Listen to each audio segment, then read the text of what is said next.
Welcome to Checks and Balances. I'm Michael Vincent. This is James Blair. And this week, what is an emergency fund? Where should you keep it? How should you use it?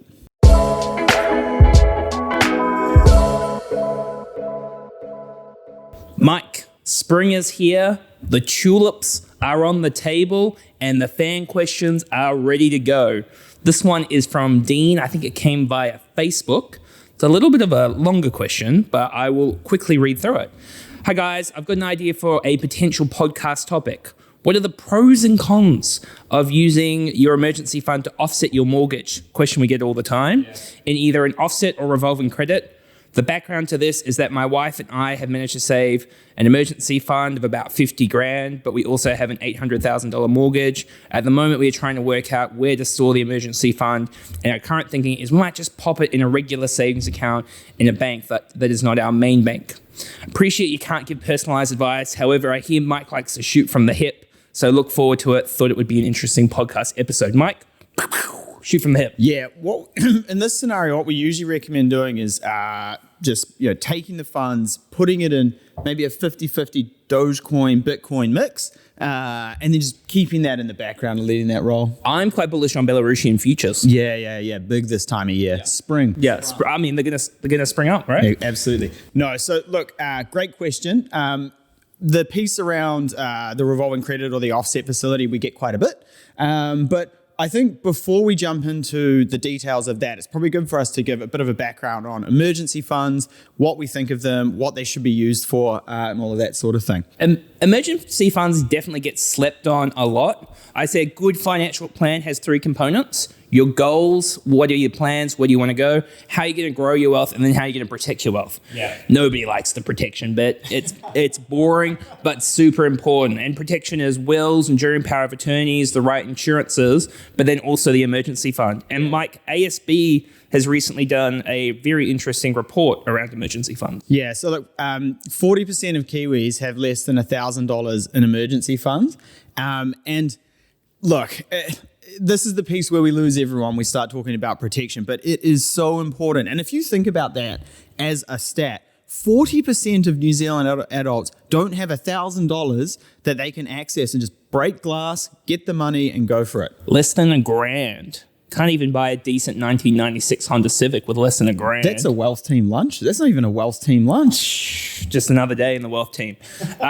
So 40% have less than $1,000. 1.4 million of Kiwis don't have an emergency fund at all. Yeah, pretty scary. That is a really scary number. And what that usually means is that people are relying on short-term debt in place of that. So credit cards, that sort of thing, which, yep, if you've got to do that and that's all the budget allows for, like, okay. But there is definitely a better way to manage it. So let's start at the start. An emergency fund.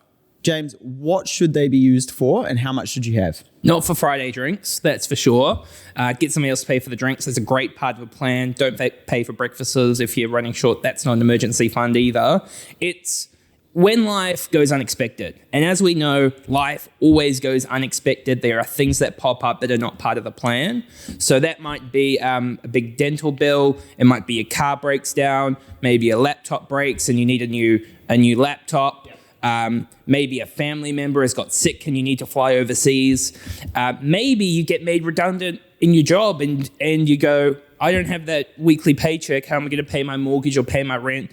And these things do happen, right? It's not like life's all going to go to plan. Everything's going to be rosy. But definitely it feels like 40% have the she'll be right sort of attitude and I'll work it out. But to your point, Mike, that leaning on the credit cards, the overdrafts, the gem visas, when you go down that hole, very hard to pick yourself out of it. Yeah, especially when you end up like accumulating a significant amount of debt on those short-term debt facilities. Yeah. That interest cost is really going to mean it takes a long time, and a long time to get out of it. We fairly regularly are rolling together a whole lot of debt for people and putting it on their mortgage just to make it easier to manage. And that might not have even been in an emergency fund situation. So you add the stress of the reason why you need an emergency fund on top of that, it's a pretty stressful time. So we're looking usually around 3 to 6 months worth of expenses for people as a normal emergency fund.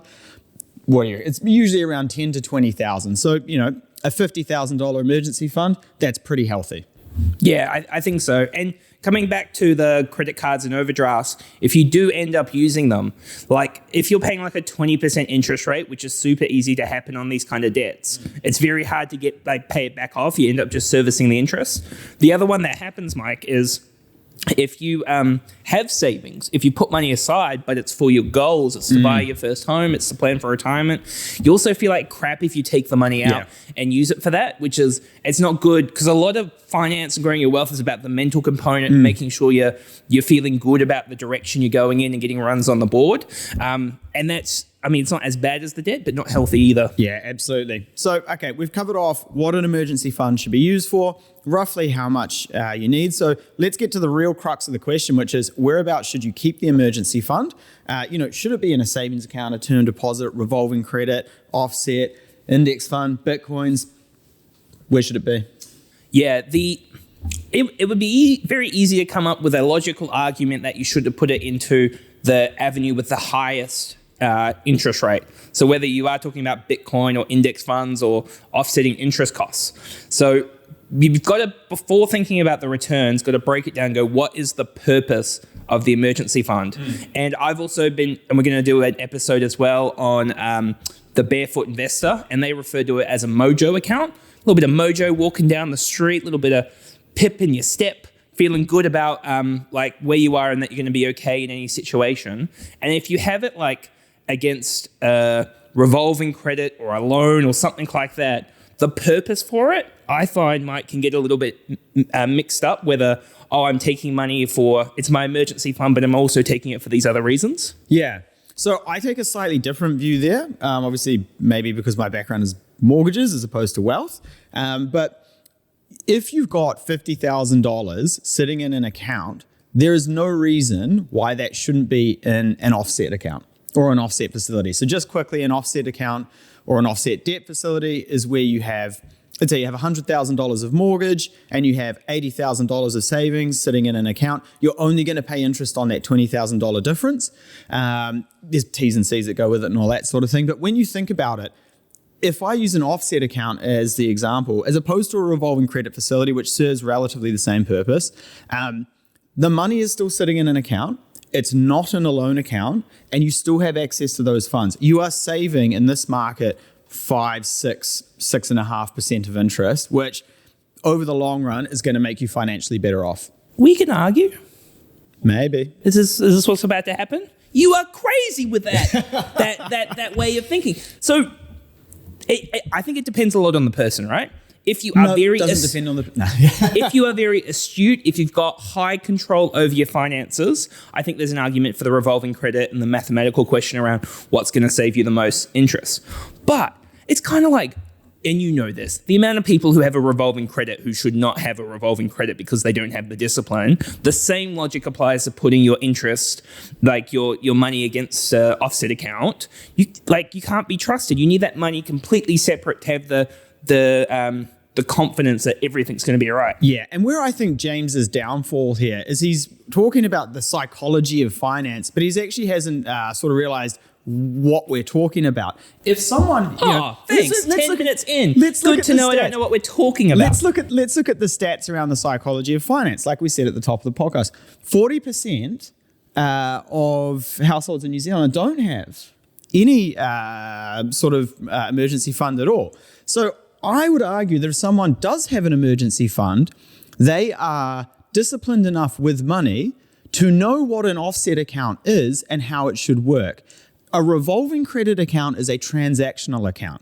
I have not talked about that. I'm saying an offset account where you have the money sitting in savings and a separate loan account, it is not a transactional account. For the past 33 years, I have wondered, without being 100% sure, whether Mike got dropped on the head as a child. And quite clear now that he has been. You know, there are people who have emergency funds that still don't mean they have good, the whole rich versus wealthy thing. There is rich people who have access to cash. That does not mean they can be trusted with money. They will. I'm not arguing with that point at all. What I'm saying is you're saying put the money in an account and leave it sitting there. All I'm saying is link that to a mortgage account.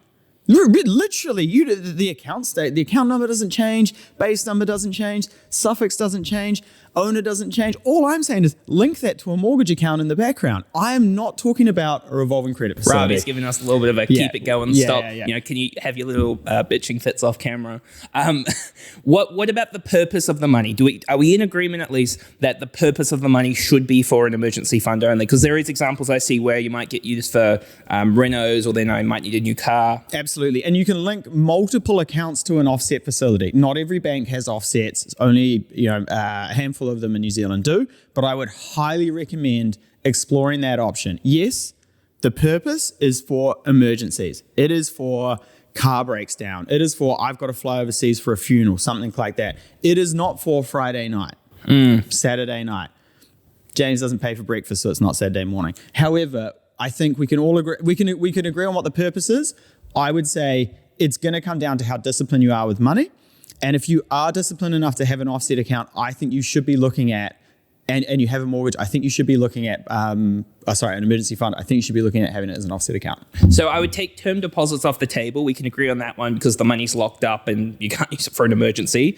We take out the index funds and the Bitcoin because they're volatile and they might not be available. There is an argument about whether it should be a savings account standalone or whether it should be a revolving credit or an offset or something like that. So that is the answer to the question. Dean, hope that was helpful. Mike, before we wrap it up, he's just going to be like, the can of worms that have opened up. Before we wrap it up, for those 40% who don't have, who have less than $1,000 in savings, where should they start? How do they prioritize it? Honestly, it is, and we say this all the time, small, consistent steps over time. Don't look and go, I don't have a $50,000 emergency fund. I'm a loser. I'm never going to get there. You start small. Just allocate a small portion of your funds that come in fortnightly, weekly, monthly, and start building that emergency fund. I mean, they might not have thought they were a loser, but now they might be thinking that. So that's fine.